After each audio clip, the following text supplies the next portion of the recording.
Olá, amados, estamos de volta para continuarmos estudando Gênesis, finalizar hoje o capítulo de número 18, e hoje nós vamos entrar numa história de juízo muito pesada. Na verdade, essa história ela vai ter o seu desfecho em Gênesis capítulo 19, mas aqui já começa alguma coisa a acontecer, e o motivo, um dos motivos pelos quais o Senhor visitou Abraão.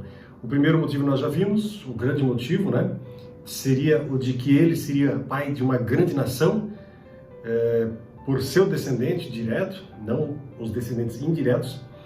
E mais adiante o Senhor ele revela algo muito especial para ele, e nós vamos dar uma olhadinha nisto e vamos tentar descobrir algumas coisas nessa história muito interessante, tá bom? E, como a gente sempre faz, convido você a fechar os seus olhos para nós falarmos com o nosso Deus e clamarmos pela presença do Espírito do Senhor. Amém? Senhor nosso Deus, muito obrigado, porque podemos nos encontrar, ó Deus. Obrigado porque mesmo virtualmente, Senhor, nós podemos juntos buscar a Tua presença, a Tua face, sabendo que Tu és Deus, que Tu és Senhor soberano, o Deus do universo, aquele que tem todo o poder nas Suas mãos. Nada escapa aos teus olhos, nada acontece sem que tu saibas, e nada acontece sem que os teus desígnios e o teu plano não esteja sendo cumprido. Sim, tu não és pego de surpresa, tu não és, acontecimentos não te surpreendem de maneira alguma, pelo contrário, tu sabes exatamente o que vai acontecer, o que está por vir, e tu conheces por isso mesmo os nossos pensamentos, os nossos caminhos e tudo aquilo que nós temos pela frente. Por isso nós podemos chegar diante de Ti e clamar e pedir: vem, Senhor, fala conosco, aquece nosso coração, aqueça o nosso coração também, Pai, para que possamos perceber a Tua presença, Senhor, e que essa Tua presença se manifeste poderosamente em nossas vidas, derramando graça, misericórdia, perdão, restauração, cura, quebrantamento, em nome de Jesus, Pai. Nós precisamos muito de Ti, por isso nós estamos aqui, Senhor. Abençoe esse momento, repreendo todo o mal e todo ataque do mundo das trevas e ordeno que Satanás se retire e saia em nome do Senhor Jesus. Amém e amém. Então, gente, vamos lá, capítulo 18, abra sua Bíblia, lá no versículo de número 16, que nós vamos continuar a história, então, que nós já tínhamos começado. Até agora, então, o Senhor revelou para Abraão que ele seria pai de uma grande multidão, E agora vem uma história muito interessante. Versículo 16. Depois da refeição, os visitantes se levantaram e olharam em direção a Sodoma. Quando partiram, Abraão os acompanhou para despedir-se deles. E então o Senhor disse: devo esconder meu plano de Abraão? Afinal, Abraão certamente se tornará uma grande e poderosa nação, e todas as nações da terra serão abençoadas por meio dele. Eu o escolhi para que ordene a seus filhos e às famílias deles que guardem o caminho do Senhor, praticando o que é certo e justo. Então farei por Abraão tudo o que prometi. Portanto, o Senhor disse a Abraão: ouvi um grande clamor vindo de Sodoma e Gomorra, porque o pecado dessas duas cidades é extremamente grave. Descerei para investigar se seus atos são, de fato, tão perversos quanto tenho ouvido. Se não forem, quero saber. Os outros visitantes partiram para Sodoma, mas Abraão permaneceu diante do Senhor. Alguns detalhes sobre o que nós lemos até agora. As duas principais cidades no extremo sul do Mar Morto eram Sodoma e Gomorra. As outras cidades, havia mais 3 cidades que estavam junto nesse rolo, essa maracutaia toda aí de safadeza, que é o que caracterizou essas duas grandes cidades, mais as pequenas do lado. Adama, Zeboim e Zoar, que seriam todas elas destruídas junto com Sodoma e Gomorra, nesse processo de, vamos assim dizer, de purificação dessa sujeira, dessa iniquidade, dessa malandragem que rolava solta nessas cidades. Essas cidades eram caracterizadas por serem muito, muito perversas. No fim das contas, Deus ainda vai poupar Zoar, que seria o novo lar de Ló. Mas as escrituras indicam claramente que uma visitação divina iria desencadear esse terrível juízo e sentença sobre esses habitantes pecadores. E essas cidades, elas ficavam mais ou menos 18 milhas do lar de Abraão, que ficava lá em Hebrom. E lá das vizinhanças de Hebrom, ele poderia ver o extremo sul do mar. E certamente, se houvesse alguma tragédia, alguma fumaceira saindo daquelas cidades, Abraão o veria. Mas uma coisa que me saltou muito os olhos quando li essa passagem, né? Ali no versículo de número 17, o Senhor falando, né? Devo esconder meu plano de Abraão? Olha, eu fico pensando assim, Deus, a gente sempre escuta, né? Deus, ele não tem favoritos. É verdade, ele não tem favoritos. Mas há pessoas que se achegam mais a Deus, há pessoas que buscam mais a presença dele. E é claro que quanto mais a gente buscar a presença do Senhor, mais ele se revelará para nós. E aqui, eu não quero com isso dizer que, então Abraão foi um modelo de santidade, foi um cara que super buscou a Deus. A verdade é que ele foi uma pessoa humilde, ele foi uma pessoa que realmente buscou ao Senhor. Eu não sei exatamente por que Deus resolveu escolher ele, Abraão, para falar essas coisas, né? Mas aqui eu percebo claramente que há uma amizade muito grande, muito forte entre Deus e Abraão. E mais uma vez eu quero insistir, né? Nós podemos construir a nossa amizade com o Senhor também. Muitas vidas, muitas pessoas não têm um relacionamento legal com Deus, sabe por quê? Não porque Deus não queira, porque Deus é o que Ele mais quer, um relacionamento muito íntimo conosco, comigo e contigo. Mas, se a nossa busca por Ele for uma busca medíocre, nós teremos um relacionamento, né, medíocre com o Senhor também. Isso é fato muito óbvio, entende? Então, e muitas vezes nós culpamos Deus porque Deus não fala com a gente, porque Deus, né, parece tão distante, Deus não... A gente reclama de que nós não somos amigos do Senhor, que não somos íntimos do Senhor. Só que nós não estamos enxergando a verdade que nós somos os únicos culpados pelo fato disso acontecer. Não é o Senhor. Não é o Senhor de maneira alguma. Eu é que não estou construindo meu relacionamento com Deus. Eu é que não estou buscando a face do Senhor. Eu é que não estou orando, chorando, né, me prostrando diante do Senhor como eu deveria. Sabe? Como é que uma pessoa que ora 5, 10 minutos, de repente por dia, e acha que isso é suficiente, pode achar que, de repente, ele vai ter grandes revelações como Abraão teve. Eu fico imaginando que Abraão tinha uma intimidade com Deus muito grande, ele falava bastante com Deus. Eu não estou aqui querendo dizer que 10 minutos, 5, 10 minutos não seja legal ter por dia. Eu acho ótimo que tenhamos algum momento com Deus, nem que sejam 5, 10 minutos. Né? Eu não sou legalista a ponto de dizer assim, tanto tempo de oração por dia vai me tornar uma pessoa muito próxima e íntima de Deus. Não, por favor, não estou falando isso. Mas eu estou dizendo o seguinte, que se o meu coração ele não estiver quebrantado diante do Senhor, eu posso estar orando 1 hora por dia, mas 1 hora de coração duro perante Ele, né, muita coisa não vai acontecer, você sabe disso.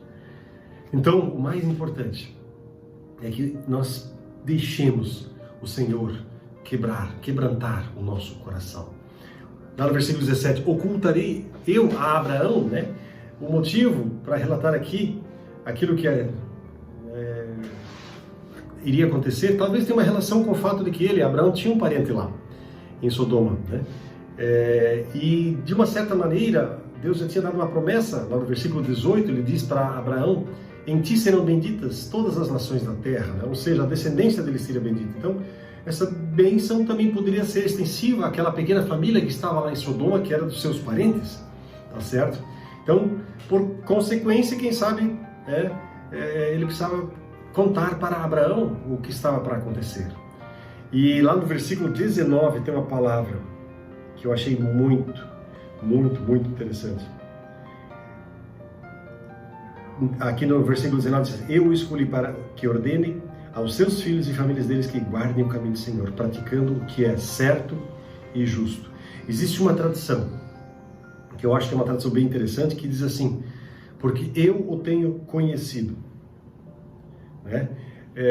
em hebraico, essa sentença, ela seria melhor traduzida assim, mais ou menos dessa maneira. Pois eu o tenho conhecido a fim de que ele venha a ordenar. Ou seja, a confiança de Deus estaria posta em Abraão, não por causa daquilo que ele era. Apesar de que a integridade de Abraão era excelente, nós vimos isso. Mas sim, por causa daquilo que Deus, o Senhor, precisava e queria fazer através dele. Ele sabia que Abraão seria seu instrumento para realizar a sua vontade, a sua obra, que ele estava determinado a fazer. Entende? E aí no versículo 21, ele fala uma coisa interessante também. Descerei e verei, né? O propósito da descida, vamos assim dizer, não era estritamente descobrir, porque o Senhor sabe todas as coisas, né? Mas quem sabe de proporcionar para aquelas pessoas ali, né, uma oportunidade de provarem-se a si mesmos, né? Quem sabe emendar esses caminhos, mas é óbvio que isso não aconteceu aqui. E aí lá nesse versículo 21 ainda, né, sabê-lo-ei, né? Sabê-lo-ei, diz ali. E aí esse significa que ele estaria sujeitando o povo a um teste. E aí no versículo 22 diz que eles foram para Sodoma. Ali diz, lá no 19, no capítulo 19, verso 1, vai dizer que os dois foram para lá. Enquanto que um deles foi detido, vamos assim dizer, por Abraão. Quem? O Senhor. Então os dois anjos que obviamente estariam ao encargo da destruição, eles foram para lá, mas o Senhor ficou conversando com Abraão, e Abraão obviamente com o Senhor. E aí lá, então nós temos aqui uma conversa muito interessante. Lá no versículo 23, né? Diz o seguinte: aproximou-se dele e disse: exterminarás tanto os justos como os perversos? Né?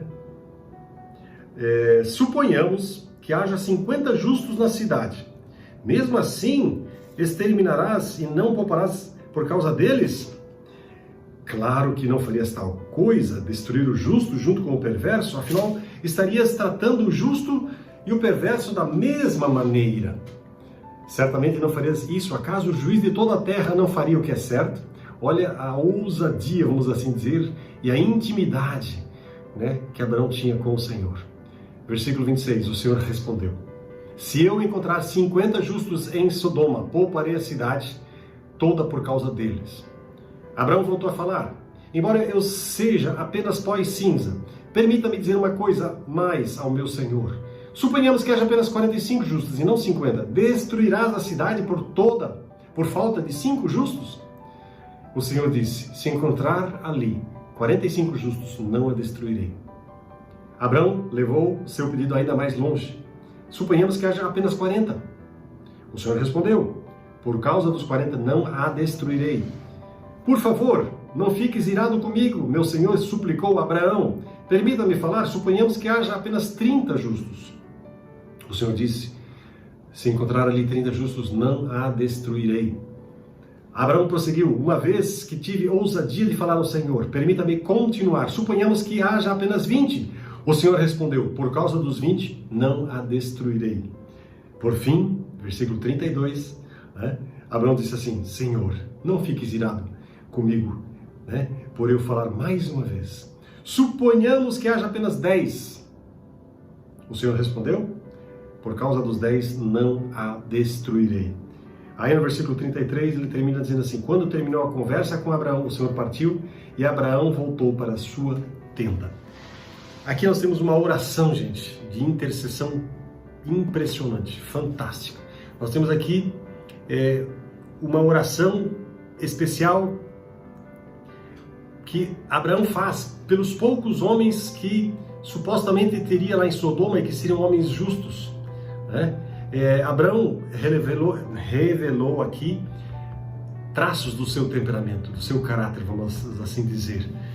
Ele era uma pessoa generosa, ele tinha simpatia ou empatia pelos outros, né? Ele tinha sensibilidade, sim, ele tinha uma sensibilidade muito grande, ele era sensível às necessidades das pessoas e também ele estava preocupado sim pela justiça de Deus e pelos homens. Ele demonstrou aqui que ele entendia que o desejo do Senhor era, na verdade, de perdoar e garantir esse pleno perdão, lhe dando dessa maneira com as suas criaturas, que embora, né, aqui a gente percebe isso claramente, muito perversas, Deus gostaria de tratá-las com um padrão de justiça elevado e um padrão de justiça que Ele mesmo, Ele manifestou e revelou. Abraão sabia que ele podia esperar que Jeová, ele iria agir de acordo com a sua natureza santa. E aí, por isso ele faz essa intercessão. E ele vamos assim dizer, a gente pode dizer que ele é ousado, porque, gente, né, falar essas coisas do jeito como ele falou para o Senhor, mostra que ele tinha um relacionamento muito íntimo com o Senhor dos Senhores e Rei dos Reis. Quando Abraão parou de interceder, ele tinha a promessa de que Deus iria poupar Sodoma e Gomorra, né, aquelas cidades, se houvesse pelo menos 10 homens justos naquela terra. Mas, infelizmente, esse número não pôde ser encontrado e a catástrofe não pôde ser evitada. A oração de intercessão de Abraão aqui mostra a beleza do caráter, né, desse homem de Deus. E a preocupação que Abraão tinha pelos outros, brilha como se fosse uma linda joia, vamos assim dizer, né? E também, ao interceder junto ao Senhor, Abraão demonstrou claramente o seu amor genuíno e a sua preocupação. E uma das outras coisas que a gente pode perceber aqui nesse desenrolar dos eventos aqui, Abraão, ele pôde experimentar mais uma vez uma renovação da própria amizade, da intimidade que ele tinha com Deus. Porque Deus se aproximou de Abraão e quis, entre aspas, se aconselhar com Abraão, quem sabe, entre aspas, né? E concedeu para ele, Abraão, uma revelação especial daquilo que ele, o Senhor, estaria para fazer. Ou seja, ele oportunizou para Abraão um momento realmente de intercessão, de mostrar o seu caráter, de mostrar a sua natureza para Deus. E Abraão pôde mostrar esse lado muito impressionante. Meu amado, algumas perguntas que a gente pode se fazer. E você? Você tem orado, intercedido, você tem sido uma pessoa que tem se preocupado com quem sabe, a sua família, a sua casa, seus pais, seus filhos, seus irmãos, ou as pessoas próximas de você? Você tem se preocupado com pessoas que, quem sabe, precisam desse amor do Senhor, dessa presença de poder? Meu amado, eu e você, nós somos chamados para interceder. Aqui a intercessão de Abraão, né, foi no sentido de não destruir todos por causa do amor de alguns justos. E a pergunta que eu quero fazer é, na sua casa, quantos justos nós temos? Quem sabe tem só você? Se só você for justo, exerça seu papel de intercessor por aqueles que precisam da sua intercessão. Se ainda não houve o decretar vamos assim dizer, do juízo do Senhor, se não houve esse decretar do juízo do Senhor, ainda é tempo de interceder. Enquanto não houve a destruição de Sodoma e Gomorra, Abraão estava lá intercedendo. Esse é o seu papel, orar pelas pessoas que estão à nossa volta, para que elas experimentem também dessa oportunidade de conhecer o Senhor dos Senhores e Rei dos Reis. E lembre-se, Ele deseja muito mais isso do que a gente pode imaginar. Então, meu amado, cumpra seu papel. Não fique parado, vendo as coisas acontecer à sua volta. Exerça o seu papel, né? A sua, vamos assim dizer, a sua comissão, aquilo para o que o Senhor te chamou. Amém? Vamos clamar ao Senhor? Pai querido, muito obrigado por essa palavra, obrigado porque Tu és um Deus que se preocupa com pessoas. Tu não és um Deus que simplesmente destróis porque Tu tens prazer nisso, pelo contrário, Tu tens interesse em que as vidas se salvem, que vidas se prostrem, vidas se voltem para Ti. É claro que se Tu percebes que não tem mais jeito, de que essas vidas nunca iriam se voltar mais para Ti, né? O decretar do juízo Teu já estaria pronto e feito. Mas enquanto isso, Senhor, enquanto não houver essa situação, nós estamos aqui, Senhor, para clamar e pedir por vidas, por pessoas Pai, em nome de Jesus, derrama teu amor, tua presença, teu poder, tua graça, tua alegria, para que o nome de Jesus seja honrado, glorificado, exaltado na vida de cada um desses que está junto comigo, orando, buscando a tua presença e a tua face. E Pai, que possamos juntos construir uma intimidade, um relacionamento forte contigo, Senhor, para que possamos conhecer a Ti na profundidade como Tu desejas que a gente conheça, Pai. Permita isso. Eu oro e intercedo por cada vida que está fazendo essa oração junto comigo e derrama o Teu poder, o Teu fogo, a Tua glória e Teu Santo Espírito, em nome de Jesus. Amém e amém. Fiquem na poderosa paz do nosso Deus, né? Em nome de Jesus. Amém?